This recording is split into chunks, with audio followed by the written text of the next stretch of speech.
Ya conversábamos ayer con don Álvaro Ramos, con quien pudimos hablar de la fortaleza, lo que más y mejor conoce, que es la Caja Costarricense del Seguro Social. Y, eh, y hoy vamos a conversar con don Luis Amador.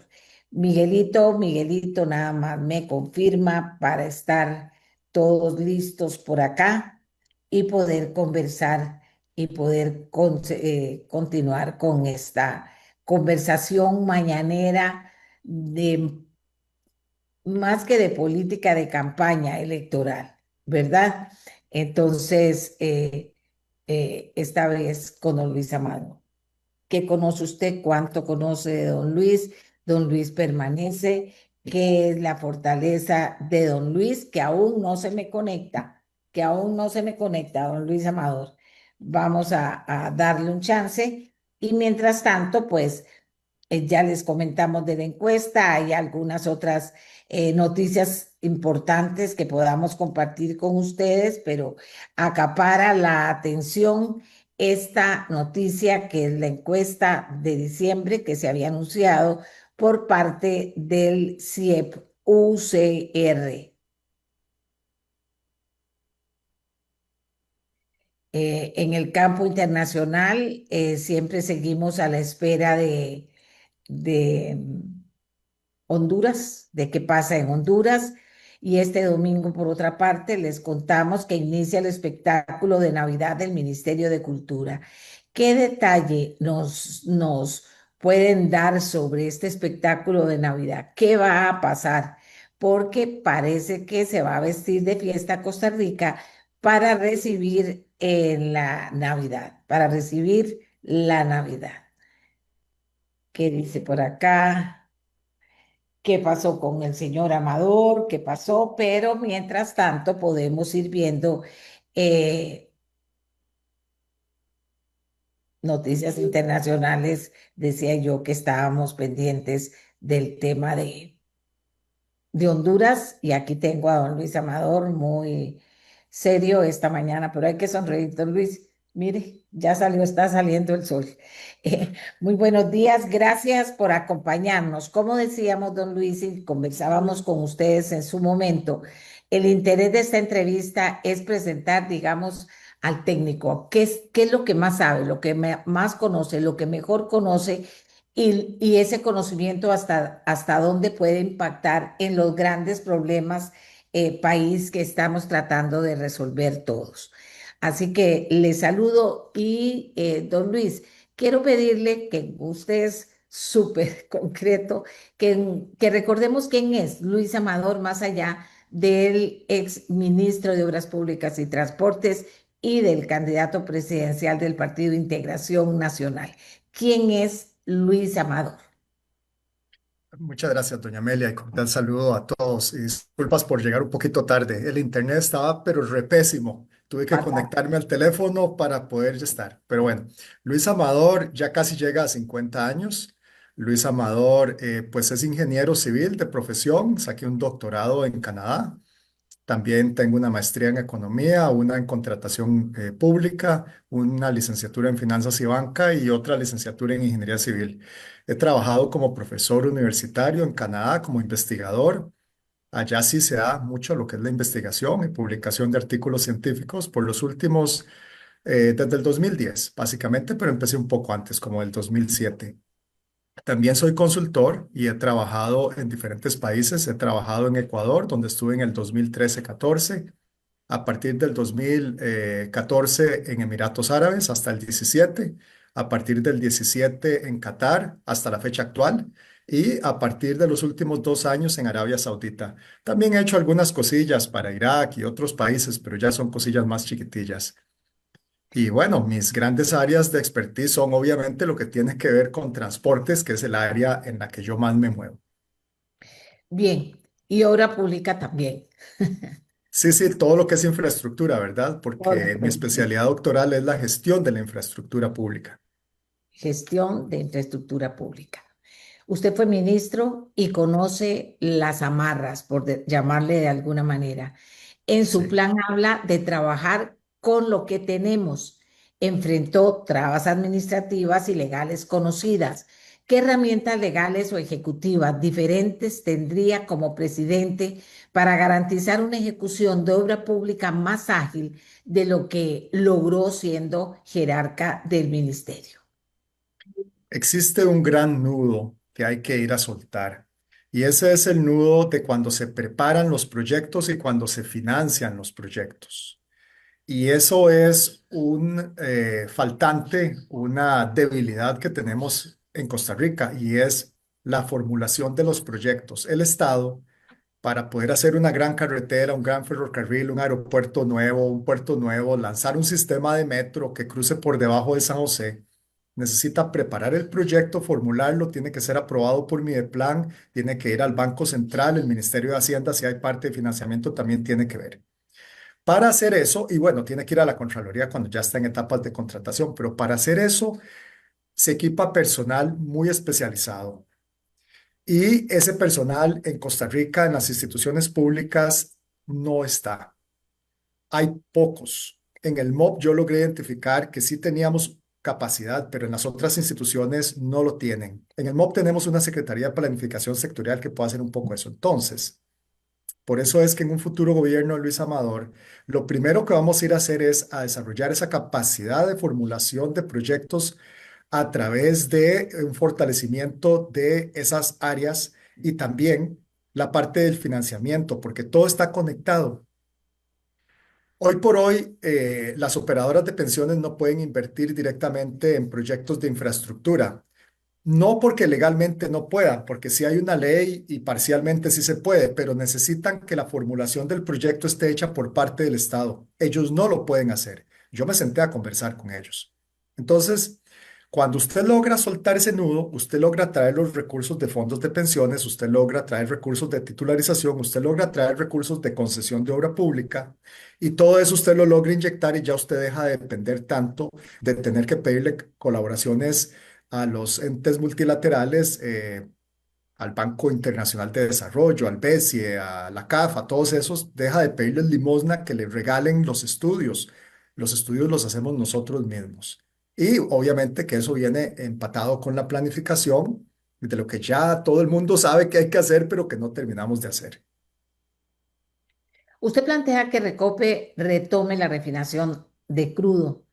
Estudios previos determinaron que la refinería de Moín era ineficiente y fue cerrada en el 2011. Con los compromisos de descarbonización firmados por el país y el costo de modernizar esa infraestructura, ¿cuál es el costo estimado de esta reactivación y cuál es lo que llaman la tasa interna de retorno proyectada para que sea rentable frente a importar producto terminado? La tasa interna de retorno tiene que ser superior al 15%. El costo de refinar eso no es refinar crudo que venga del exterior, es refinar producción nacional de petróleo. Es la primera distinción que tenemos que hacer, porque entonces al sacar nuestro propio petróleo estamos hablando de otras cosas, es nuestros recursos naturales. Ahora hay dos esquemas. Hay un esquema en el cual podemos ir como se intentó en el año 98-2000, que es dar una concesión en la cual el Estado se deja un canon de un 15% sobre lo que se está produciendo. El canon es progresivo, pero el punto máximo es el 15%. La otra es nosotros mismos sacarlo. Comparemos las dos. Ya le voy a contestar un poco con respecto a los costos. O sea, el costo sí, el Estado tiene que invertir en eso. El Estado tiene que meterle varias decenas de millones de dólares para que eso pueda levantar. Pero cuando usted lo pone en la magnitud de lo que significa la capacidad del país al 15% de canon, estamos hablando de $1.000 millones. 15%, no al 100%. Eso es bajo el esquema de otorgárselo a un privado para que ese privado sea el que haga la explotación de los recursos y el Estado solo sea el canon. Si lo agarramos directamente, estamos hablando de 6.700 millones de dólares. Eso es la estimación de lo que el país podría sacar, con base obviamente en todo lo que hay históricamente. Entonces, cuando a eso le ponemos a la par 100, 150 millones de dólares, se convierte en nada. En el primer año se paga y se recontrapaga. Tenemos que realmente dar ese paso. Es que la gente yo creo que no ha entendido lo que esto significa. Si usted toma, por ejemplo, la carretera San José-San Ramón, vale 700 millones. Si usted le echa encima la ampliación de la 27, que son 600, son 1.300 millones. Ahí apenas llegamos en un año a lo que la construcción de esas dos carreteras significa. Si usted habla de un nuevo sistema de metro, son 50 millones de dólares por kilómetro. De ahí podemos sacar 10 kilómetros, serían 500 millones, podemos sacar 30 kilómetros en un año. O sea, es que es algo que transforma a un país y esa es la parte que tenemos que entender. Ahora, Costa Rica tiene el National Determined Contribution, que son las contribuciones de acuerdo al Acuerdo de París y los otros COP, que son los acuerdos mundiales, donde tiene que mantenerse bajo una meta de emisiones de CO2. Costa Rica produce oxígeno y tiene la capacidad inclusive a través de Fonafifo de venderle el oxígeno al mundo y por eso es que muchas fincas reciben esos fondos. En la matriz energética, cuando usted mira, estamos quemando búnker para generar electricidad. Cuando usted mira lo que como país estamos haciendo no significa que vamos a ir a destruir bosques, nada por el estilo, pero sí significa que vamos a usar los recursos naturales como muchos otros países lo han hecho para poder hacer la transformación y poder despegar. Esa es uno de los grandes motores que tenemos que ir a trabajar. Sobre el canal seco, don Luis, el Consejo Nacional de Concesiones ha rechazado propuestas similares en el pasado por inviabilidad financiera o técnica, considerando la inseguridad jurídica que a menudo citan los inversores extranjeros. ¿Qué modelo de negocio específico ofrece su plan de gobierno para atraer los miles de millones de dólares necesarios sin comprometer lo que llama deuda soberana? Recuerde usted que cuando se han presentado propuestas anteriores le ponen autopistas a la par de ferrocarriles, donde ponen dos, tres líneas de ferrocarril con carreteras de 10 carriles y obviamente que ahí le meten puertos gigantescos que están completamente fuera de la realidad de lo que realmente la demanda es, de lo que se podría mover en un canal seco y hacen que caiga en un costo tan excesivo que realmente no tiene ni pies ni cabeza cuando usted compara algo tan monstruosamente gigantesco con lo que la demanda potencial podría ser. Ese es el primer entrabamiento del por qué se han rechazado previamente los proyectos de canal seco que en alguna ocasión han sido presentados. ¿Ok? Por ahí empieza parte del problema, es una mala determinación de la demanda. Desde el punto de vista legal, sí, porque un canal seco evidentemente es una gran línea de infraestructura que va de océano a océano y que no puede tocar las zonas de protección, que también tiene que tener mucho cuidado porque va a cortar hábitats humanos. Hay poblaciones en los dos lados, entonces hay que garantizar que exista el paso, no que eso va a ser una gran barrera. Entonces, desde el punto de vista legal, hay que formularlo adecuadamente para que cumpla con la normativa, pero la normativa no implica que no se pueda hacer, implica que hay que hacerlo respetando todas estas restricciones ambientales, sociales y económicas. Cuando yo estuve en el ministerio, echamos a andar un estudio inicial, conceptual, para poder ver el por dónde sí, para no tocar las áreas protegidas, el por dónde sí, para que a nivel de pendiente, de tiempo de viaje, fuera atractivo, cuánto podría ser la demanda, que es la parte más importante, lo estuvimos analizando también. Y lo más importante, doña Amelia, ya habían empresas, una empresa en particular que tenía un gran interés en venir a presentar una concesión para ese canal seco e inclusive para Ciudad Gobierno también tenían interés la misma empresa y es la empresa Sangyong de Corea del Sur. Usted promete tranvías en la radial de Ailindora y un sistema de buses rápidos. La sectorización del transporte público lleva más de 2 décadas de retraso por desacuerdos técnicos y resistencia sectorial. Su plan de tranvías, por ejemplo, requiere un reordenamiento masivo del espacio vial. ¿Estaría dispuesto a revocar concesiones de autobús vigentes si los operadores no se integran a su esquema multimodal? ¿Cómo financiará la infraestructura de los tranvías? Bueno, hay diferentes tranvías, ¿verdad? Está el tranvía sobre el centro de San José que toma uno de los carriles de Avenida Segunda Paseo Colón, que ya de por sí son estacionamientos donde usted ve a todos los carros parqueados a la par del Melico Salazar y bloqueando la vía. Entonces ahí no hay que tomar nada, ahí simplemente hacemos uso del espacio público que tenemos. Está el tranvía que está sobre circunvalación, donde usted lo pone a circular y lo saca de circunvalación un momento cada vez que va por pasajeros y lo vuelve a meter en circunvalación cuando vuelve a pasar. Si usted mira circunvalación norte, hay un paso sobre nivel por debajo del viaducto, por la parte de abajo, que es subutilizado. Ahí perfectamente puede correr también ese tranvía. Cuando vemos los tranvías norte-sur, que son los que vienen de Moravia, son los que vienen de Tibás, son los que vienen de Desamparados, son los que vienen de Acerrí, etcétera. Esos lo que vienen a hacer es a caer sobre ese circulador de circunvalación. No llegan hasta el casco central de San José, porque lo que hacen es hacer que los pasajeros puedan pasarse al otro y en ese otro conecta con los trenes de la UCR, el tren en la IA, el tren allá en Cayo Blancos, de Incofer, ¿verdad?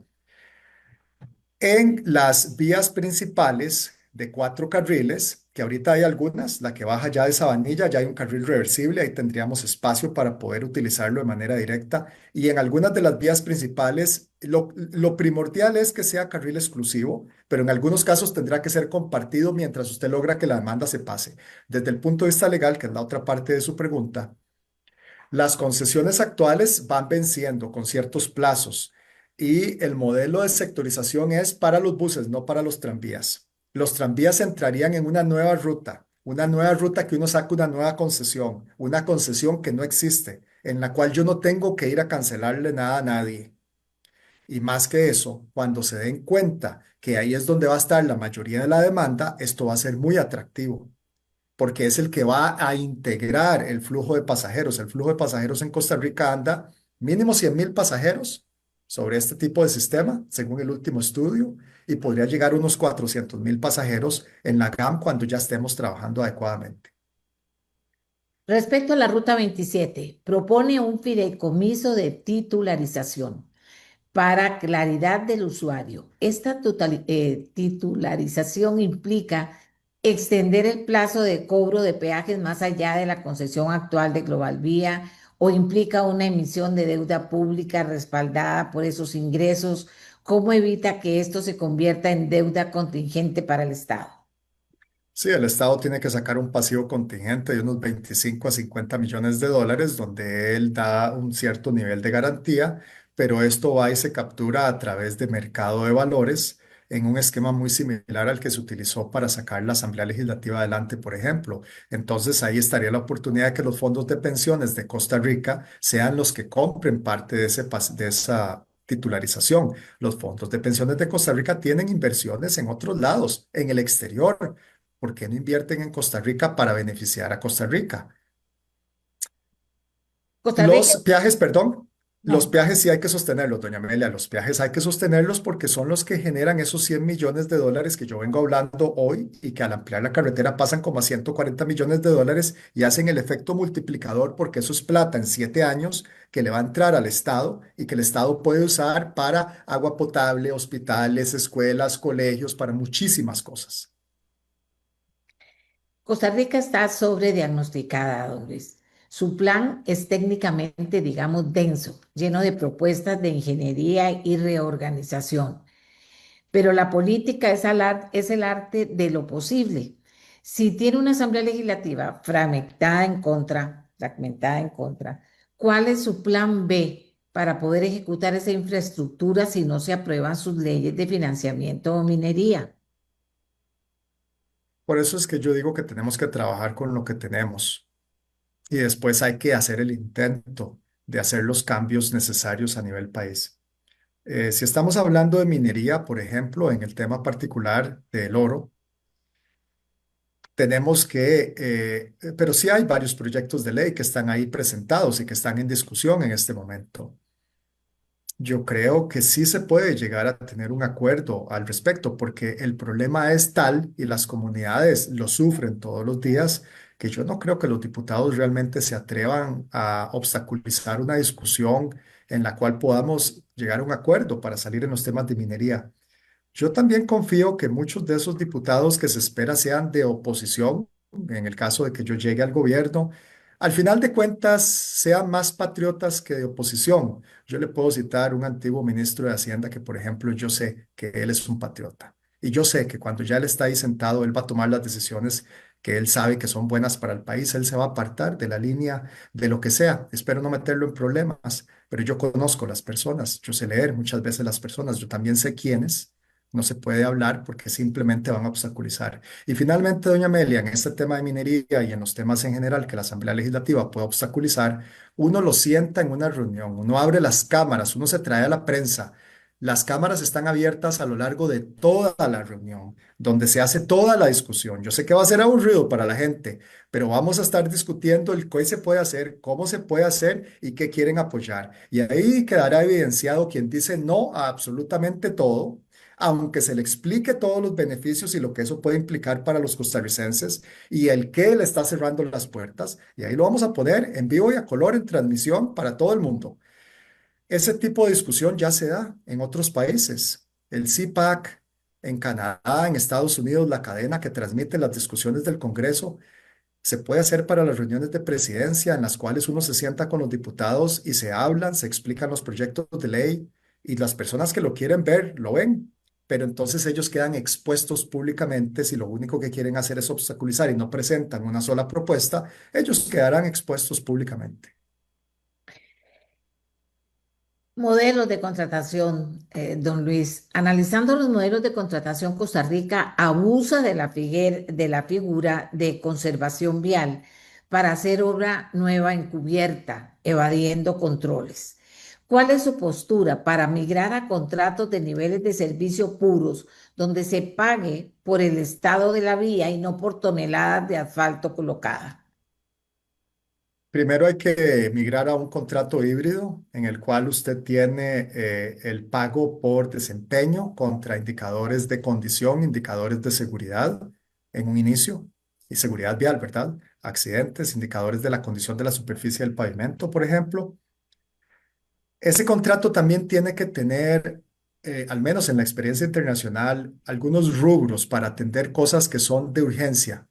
De ahí, si se viene un deslizamiento y no tenemos capacidad suficiente, pues hay que atenderlo. Eso mientras se fortalece al Ministerio de Obras Públicas y Transportes para que el ministerio sea el que pueda atender directamente lo que es de urgencia, de emergencia, que se vino el talud y hay que entrarle. No significa que el MOP no tenga la capacidad, pero tiene una capacidad limitada, tiene equipo viejo que hay que renovar, etcétera.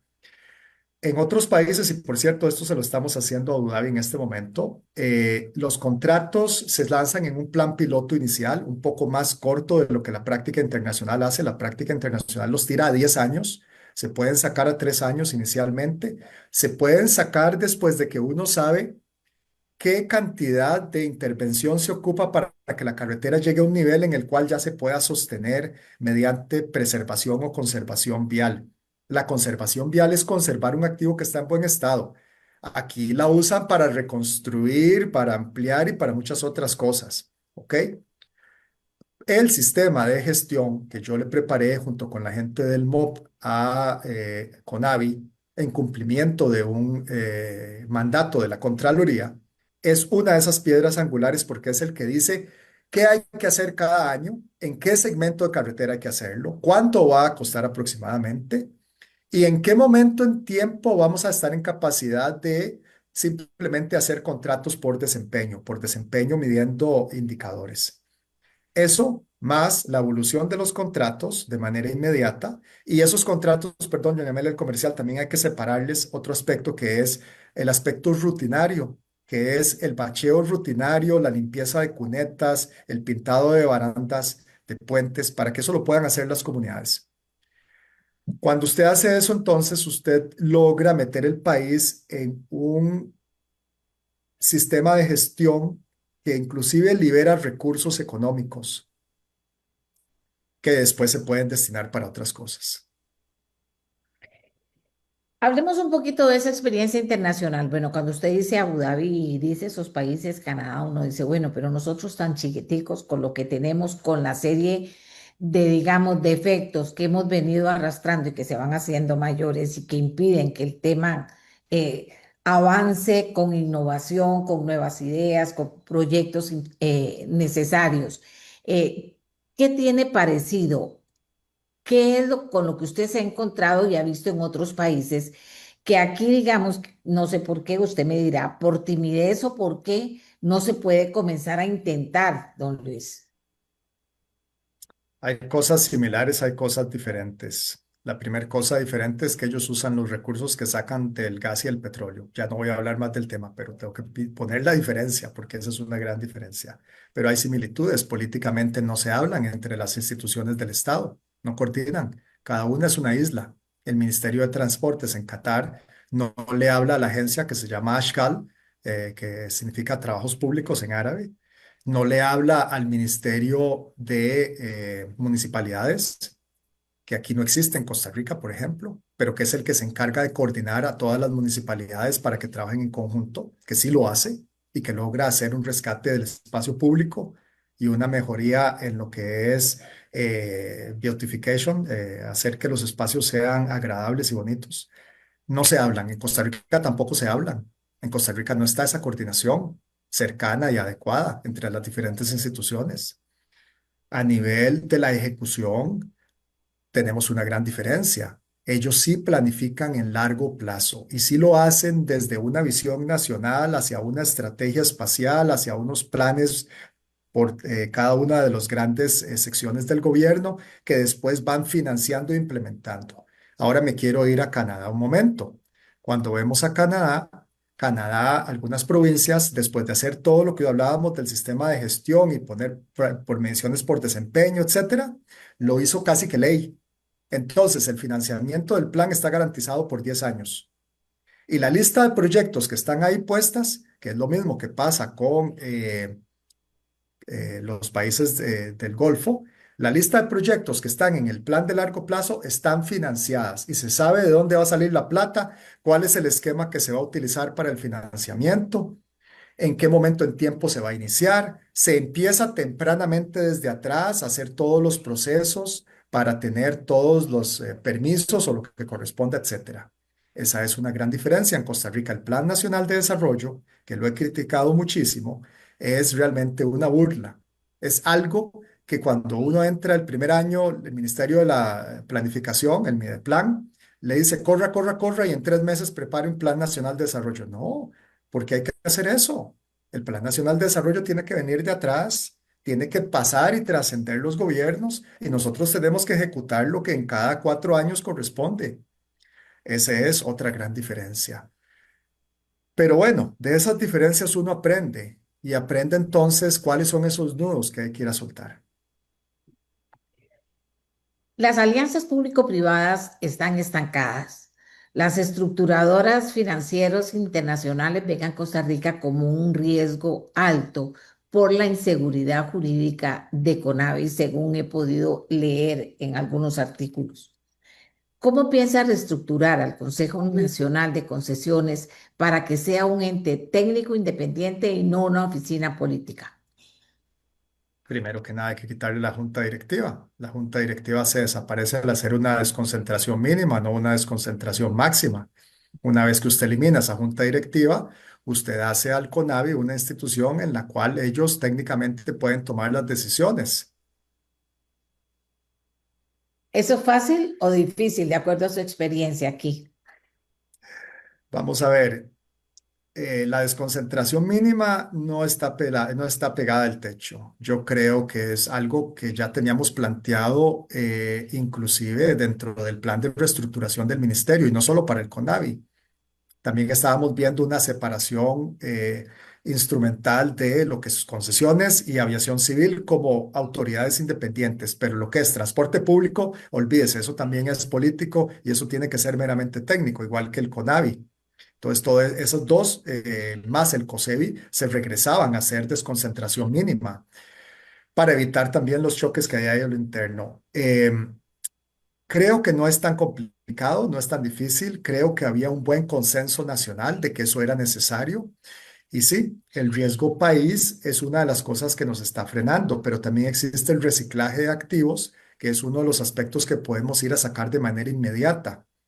Y eso contra peajes de flujo libre. Entonces hay ciertas carreteras, como cuando termina en Barranca Limonal, por ejemplo, toda esa radial puede tener un peaje módico sin matar a nadie, pero que le permita tener un ingreso adicional al Estado para seguir ahora trabajando, digamos, la Ruta 21, que es la que hace toda la vuelta de la Ruta del Sol en Guanacaste, que haya plata para ampliarla. Es que ese es el efecto multiplicador, que yo sé que cuando la gente lo comprenda, la gente va a estar dispuesta a pagar los 500 pesos que cuesta el peaje, pero es porque efectivamente se está invirtiendo ahí. Aquí la gente ya, ahorita le planteo un poquito la inquietud de las personas. El costo de los insumos, como el acero o el asfalto, ha disparado los costos de obra. Usted conoce la fórmula de reajuste de precios. Propone una reforma a la ley de contratación pública para permitir contratos tipo diseño y construcción que fijen precios y trasladen el riesgo geológico al contratista. Diseño, construcción, operación y mantenimiento. Tenemos que evolucionar a contratos que inclusive tomen el mantenimiento después, porque entonces, ¿qué pasa cuando usted tiene que construir algo que usted tiene que operar y darle mantenimiento por 5 o 10 años? Ahí usted no se la va a jugar a hacer una cochinada, porque si hizo una cochinada, entonces le va a tocar repararlo porque es parte de su obligación. Entonces ahí estamos hablando de cosas diferentes. Ok. Recuerde Adelante. usted también, perdón, No, eh, adelante. que hay dos aspectos adicionales. Un aspecto es, todo esto que hablamos son para los grandes proyectos, las grandes carreteras, la Ruta 4, la Ruta 35, la Ruta 1, la 2, la 32, la 256, la 36. Son las grandes rutas que interconectan nuestro país. Para las otras carreteras, tenemos las plantas de asfalto que se pueden trabajar junto con las municipalidades para ir asfaltando y mejorando muchas otras carreteras más locales. Y eso se puede hacer. Y si logramos, en fin, sacar hidrocarburos, el asfalto sale como un derivado de los hidrocarburos. Imagínese usted si el Estado tuviera la capacidad de sacar ese asfalto, en la capacidad de lo que estaríamos nosotros. Todo se interconecta al final de cuentas. ¿Y qué tan lejos está el país de pensar en esa solución? En que nosotros tengamos eso allí para sacarle provecho. ¿Qué tan lejos o cerca lo siente usted? Imagínese usted que en exploración el ICE logró perforar diferentes pozos de 3, 4 kilómetros de profundidad, logró sacar 300, 500 barriles de petróleo crudo, probando que existía. Eso se hizo en un pasado. La gente no lo sabe. Ahí está. El ICE tiene la capacidad de perforación, tiene el conocimiento técnico, pero no tiene las competencias legales. Cuando tenga las competencias legales, entonces estaremos hablando de otra cosa. Estaremos hablando del Instituto de Energía, el Instituto de Infraestructura y el Instituto de Minas, donde entonces el Estado hace una innovación y una gran transformación. Las grandes glorias del pasado, como lo fueron el ICE, volverán a ser grandes glorias del futuro, que serán los motores del desarrollo de nuestro país. Hablemos un poquito de transporte multimodal, la logística de carga. La Ruta 32 es un cuello de botella para APM Terminals. ¿Cuál es su plan para el tren eléctrico limonense de carga? ¿Lo ve como un proyecto de inversión pública o concesión, considerando la tasa interna de retorno actual? Hablemos un poquito de ese tema para ubicar a las personas. ¿Qué se podría hacer? ¿Qué no se puede hacer? ¿De qué depende? El tren de carga de Limón es un tren que se interconecta con los puertos, que lo que hace es mover la carga, ojalá desde Muelle, desde San Carlos, hacia Caldera y APM. No solo APM, Caldera también, porque la producción contenedorizada, la que va en contenedores es APM, pero la que va en paletas, granel y cualquier otro tipo similar puede ir por Habdeba. Habdeba tiene 4 puestos de atraque, 2 con grúas, grúas bastante modernas. Una fue dañada, pero espero que ya con el seguro la hayan logrado reemplazar. Están en plena capacidad. El tren llega al frente de la entrada de Habdeba. El tren tiene tomas para mantener productos congelados mientras se abordan ahí en Habdeba. Existía hasta el plan de hacer un cuarto puesto de atraque. Y en Habdeba también está el puerto energético, que es por donde entran los combustibles. Esto para que la gente entienda un poco el ecosistema. Todo lo que se produce en tubérculos, carnes, etcétera, en todas esas llanuras, tiene que salir hacia el mercado de exportación.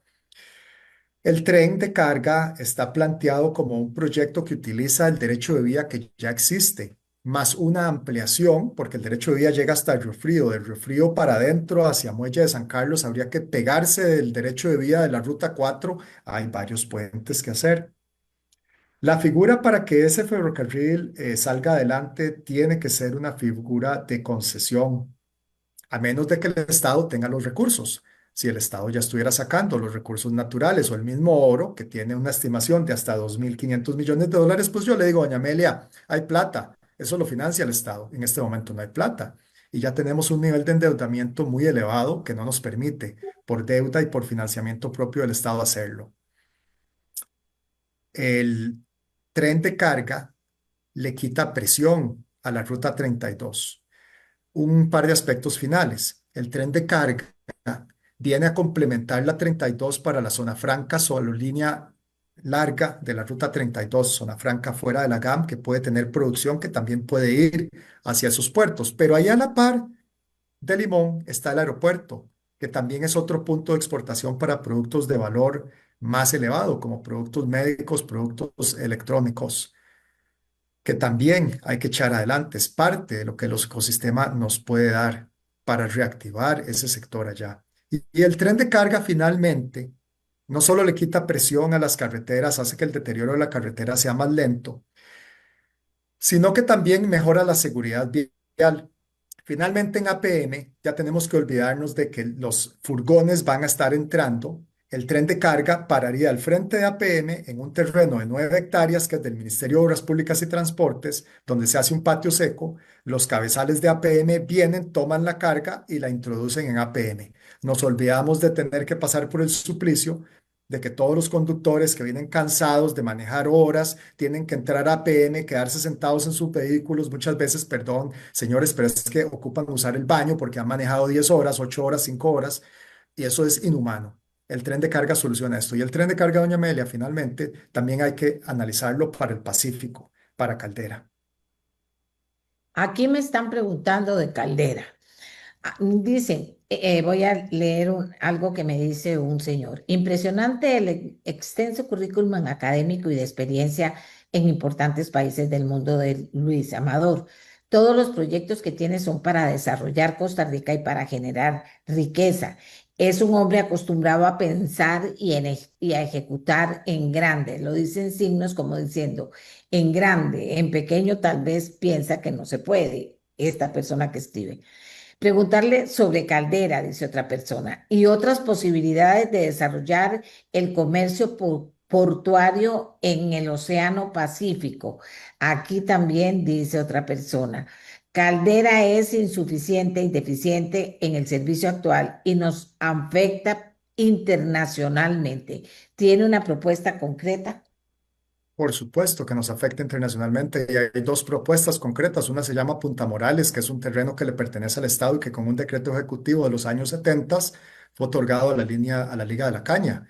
Punta Morales tiene un calado 10, 11, 12 metros de profundidad, calado natural, no necesita de dragado, se mantiene y se autosostiene y nos puede permitir hacer un desahogo al mover vehículos de importación a través de Punta Morales, por ejemplo. Usted ahí empieza a desahogar Caldera.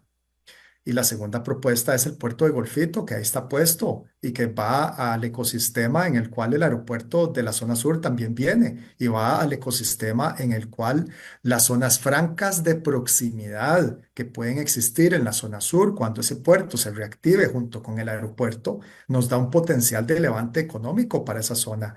Y finalmente, qué dicha que se dan cuenta que si no son con grandes obras y con proyectos ambiciosos, el país nunca va a levantar, si no vamos a seguir dando tumbos.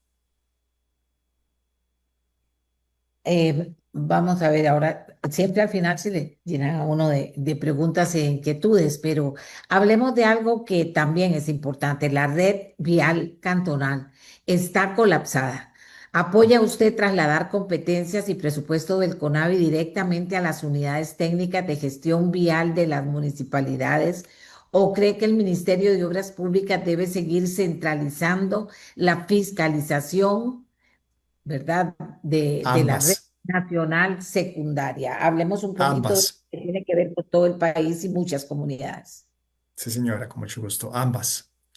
Cuando la municipalidad tiene las competencias, las capacidades, tiene su unidad técnica, ha generado su sistema de gestión de activos viales, sabe lo que tiene que hacer y cómo tiene que gastar los recursos, en qué momento en tiempo tiene que hacer sellado de grietas, en qué momento en tiempo tiene que hacer un fresado y una sobrecarpeta, en qué momento en tiempo tiene que ir a limpiar y hacer una limpieza de las alcantarillas pluviales para que no estén saturadas y no se revienten. Si la municipalidad ya desarrolló y demostró que tiene el sistema de gestión y la unidad técnica que puede hacer la administración de los recursos, la contratación y el monitoreo, la plata se le pasa a la municipalidad, ellos ya saben, son responsables, es como que sean mayores de edad, pero cuando las municipalidades son menores de edad, no tienen la capacidad, no tienen las oficinas, no tienen el sistema de gestión que les permite saber el cómo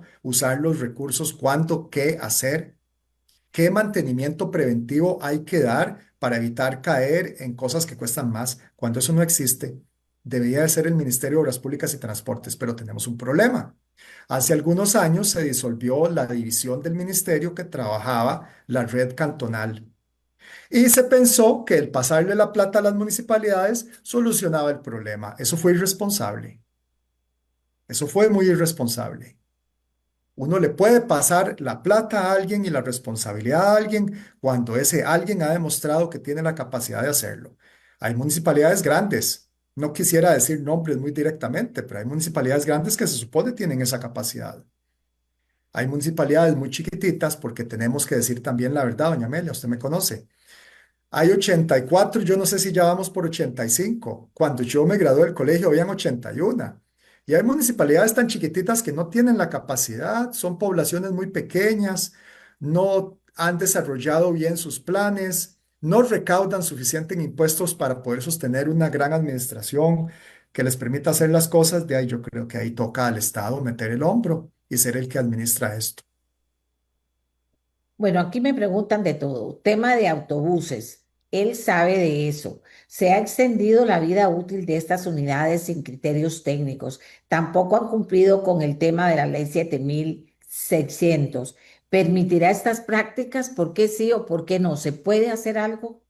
Sí, por supuesto. Antes de yo salir, dejamos una directriz desde el Consejo Público de Transporte que decía que toda unidad de transporte público en zona urbana tenía que ser de piso plano, obviamente que con rampas. Ya la ley lo establece, pero no obliga a que no existan gradas. Y entonces ahí dejamos una población por fuera, las personas que todavía pueden caminar, pero que les cuesta. Y que los vamos a mandar a subir gradas. Olvídese de eso, eso no puede ser. En los países del mundo moderno no existen autobuses con gradas. Eso es atroz.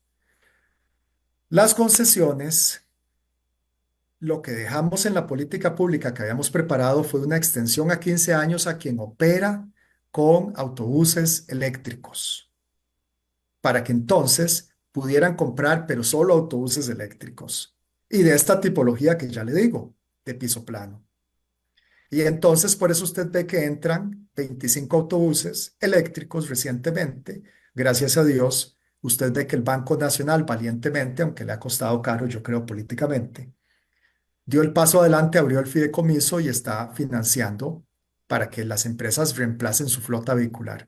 La extensión de los buses de vida útil, etcétera, etcétera, era un proceso transicional para que se evitara una quiebra mayor, un perjuicio mayor a la población, mientras se daba ese reemplazo. Eso ya no se puede sostener más. Ya ahora sí están los mecanismos para que los buses se cambien toda la flota por bus eléctrico y para que esa flota pues sea una flota ambientalmente mejor, tiene todo un montón de beneficios para nuestra sociedad, junto con lo que es la parte tipológica que ya le digo, y el pago electrónico, que también se dio un mandato para que todas tengan pago electrónico.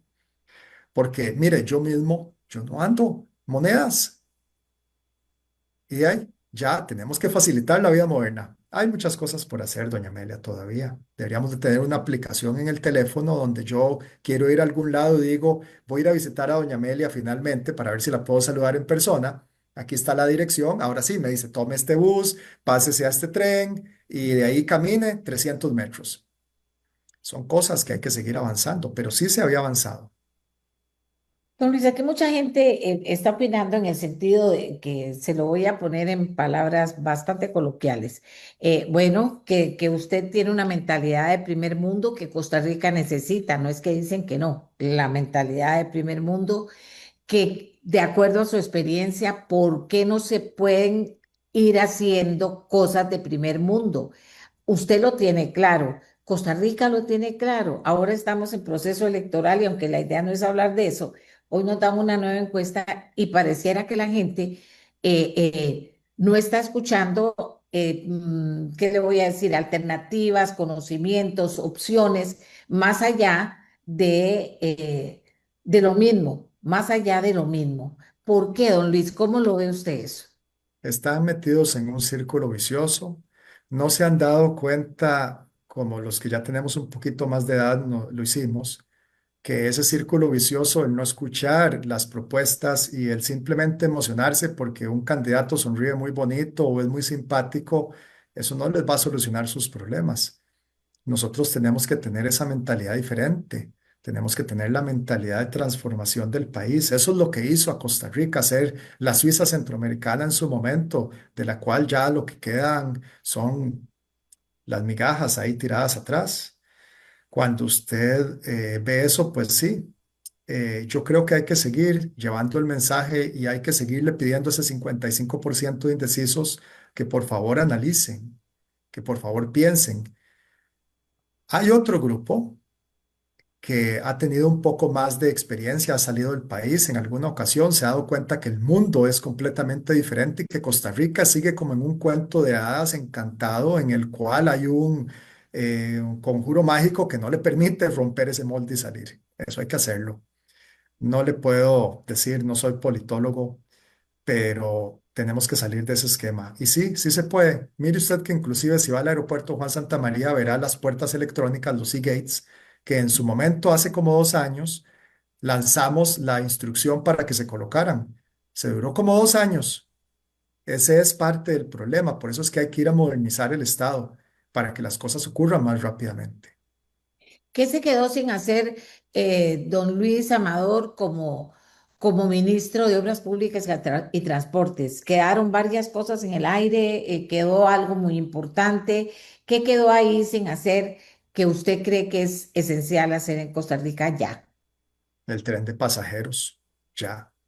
Con los estacionamientos para que la gente se pueda estacionar ya. Y la aplicación móvil para poder legalizar y regularizar lo que es el taxi moderno, el taxi tradicional, o si usted lo quiere llamar las plataformas y los taxis rojos, en los cuales finalmente les reconocemos a los taxis rojos el abandono que les dimos como Estado cuando los dejamos desprotegidos, pero tenemos que reconocer también la realidad nacional en la cual la plataforma se utiliza ampliamente. Eso tenemos que terminar de regularizarlo y tenemos que hacerlo con una aplicación nacional que le permita, igual que lo han hecho otros países, destronar al que lo está operando hoy y que una concesión del Estado sea la que lo maneje y que el margen que se le cobra a los conductores de plataforma sea un margen fijo de póngale usted un 20% y ese margen fijo del 20% se usa para subsidiar cruzadamente todas las rutas de transporte público que han ido quebrando, las comunidades que se han quedado sin transporte público. De ahí usted paga directamente como Estado para que un operador le siga operando eso, así sean solo 5 personas las que viajen en ese autobús, porque por aspectos de equidad y de acceso a oportunidades, usted tiene que garantizar que eso siga ocurriendo. Pero ¿qué pasa aquí en Costa Rica desde la práctica y el análisis suyo? ¿Qué pasa? El cobro electrónico, que tengo años de hablar de eso en el programa y que entonces sí, un poquitico aquí, un poquitico allá, ya se pudo hacer esto, no se logra del todo. El tema de los autobuses en mal estado, esto de que me está hablando usted, ¿qué pasa que no se puede hacer si debería hacerse, si es una urgencia, don Luis? Ya, empecemos por quitar la junta directiva del Consejo de Transporte Público para que el Estado tenga una capacidad de reacción y de implementación más rápida, sin tener que entrar en todos los entrabamientos y cuestionamientos políticos que ahí ocurren y las grandes sesiones en las cuales se diluye la efectividad. Efectividad, ¿por Sí, qué no somos hay efectivos? ¿Por qué no somos efectivos en Costa Rica? ¿Por qué no gestionamos con éxito? ¿Qué es lo que pasa? Hay gente que no me gusta porque dice, no, es que aquí somos tímidos para no. hacer cosas, pero somos tímidos. Y si tenemos conocimiento, tenemos montones de costarricenses con conocimiento de que hay cosas urgentes de hacer. ¿Qué es lo que pasa, don Luis? Todo está politizado. Hay como 3.000 puestos en juntas directivas que las crearon para pagar el favor político de quienes movieron la campaña política y le trajeron votación al partido que gana. Eso es absolutamente inadecuado. La parte técnica no se está sacando adelante. Hay un debilitamiento masivo de las instituciones públicas donde el empleado público no se le está dando la capacitación y el entrenamiento para que pueda seguir adquiriendo mejor conocimiento y mejor uso de la técnica.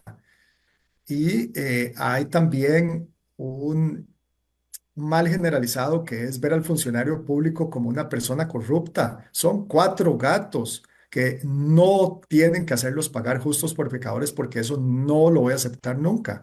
Cuando usted los motiva y les permite trabajar, viera lo que logran hacer, doña Amelia. Todo lo que yo logré hacer para que la gente entienda, yo tenía un ciberataque. Los sistemas de cómputo del MOP estaban apagados, estuvieron apagados por un año y medio.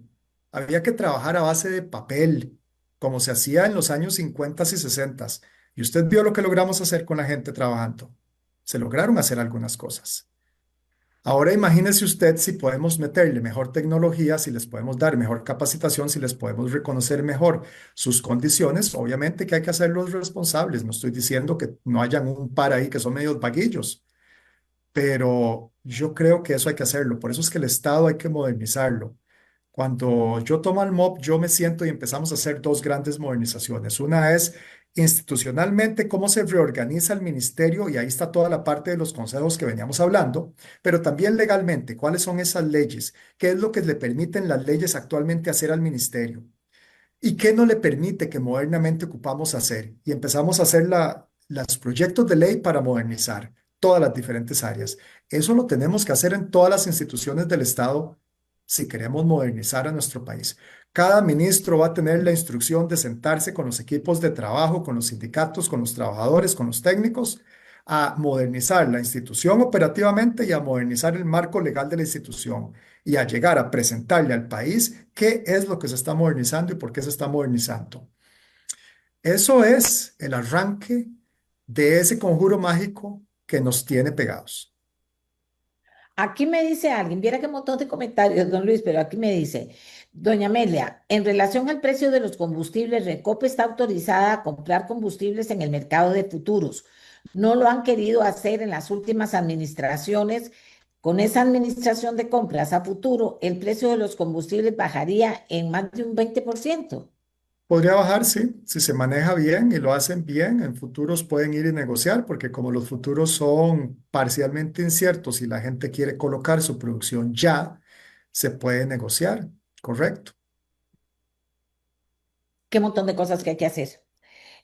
Bueno, don Luis, esta aventura que está en un momento crítico ahora, está la última encuesta, pero está en un momento crítico, viene la Navidad, viene una época diferente y arranca un mes en el que finalmente los costarricenses tomarán una decisión con los números que se manejan ahora, con el tema de los indecisos, con el tema de que va alguien adelante, fuertemente adelante hasta este momento. Eh, ¿Cómo se siente usted? ¿Vale la pena todo este esfuerzo por decirle a los costarricenses, voten por mí porque yo quiero ser presidente para ser parte de lo que hemos conversado hoy aquí? Voten por mí, porque yo sí voy a transformar al país. Voten por mí, porque yo sí tengo la visión de hacer ese cambio. Voten por mí porque llevan décadas de estar pegados y siguen comiendo cuento de la élite que sube, la élite que baja y ahora tenemos la nueva élite populista que es la que los está cuenteando. Si quieren que las cosas cambien, pues que cambien. Con mucho gusto yo lo hago por el país. Pero yo, a diferencia de otros candidatos, sigo trabajando porque la necesidad está ahí, el conocimiento está ahí, el deseo de muchos ticos está ahí, pero tienen que ir a votar. Si no salen a votar, el grupo que ya está cuenteado es el que va a votar y el que va a elegir el nuevo gobierno. Y no quisiera decirlo, pero estamos en un punto muy crítico en el cual el país y el sistema como tal está muy débil. El estrangulamiento de la inversión social que ha ocurrido en los últimos años nos tiene muy débiles y vulnerables. Y si no damos el giro, va a estar muy difícil dar el giro en un futuro. Gracias por habernos acompañado, don Luis Amador, candidato presidencial del Partido Integración Nacional. Que tenga un lindo día, don Luis. Muy buenos días a todos.